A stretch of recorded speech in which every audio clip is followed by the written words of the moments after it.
اعوذ باللہ من الشیطان الرجیم بسم اللہ الرحمن الرحیم السلام علیکم ورحمۃ اللہ وبرکاتہ۔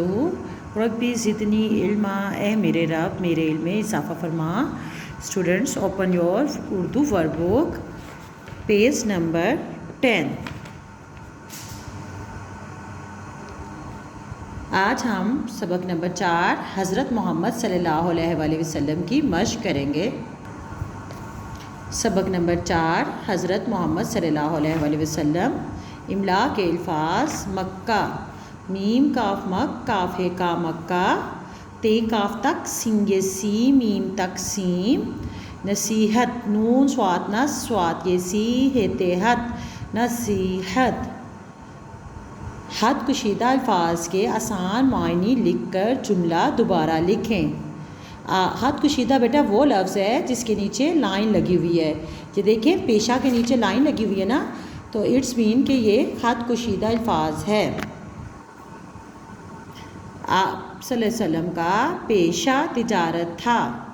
آپ صلی اللہ علیہ وسلم کا کام، پیشہ کا کیا مطلب ہے؟ کام۔ الفاظ کے ہم نے معنی آسان کیے ہیں۔ پیشہ کام، تجارت تھا۔ آپ صلی اللہ علیہ وآلہ وسلم نے اچھے کام کرنے کی نصیحت کی۔ اب نصیحت کو ہم نے آسان لفظوں میں لکھنا ہے۔ آپ صلی اللہ علیہ وآلہ وسلم نے اچھے کام کرنے کی تاکید کی۔ آپ صلی اللہ علیہ وآلہ وسلم نیا پھل پہلے بچوں میں تقسیم کرتے، تقسیم بانٹتے۔ آپ صلی اللہ علیہ وسلم نیا پھل پہلے بچوں میں بانٹا کرتے۔ جملے بنائیں۔ عزت، ہمیں بڑوں کی عزت کرنی چاہیے۔ سچ، سچ بولنا اچھی عادت ہے۔ تقسیم، علی غریبوں میں کھانا تقسیم کرتا ہے۔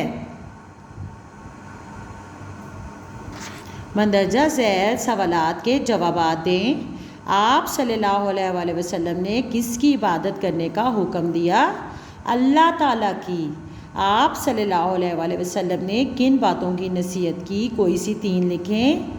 جھوٹ نہ بولو، ماں باپ کا کہا مانو، اور بڑوں کا ادب کرو۔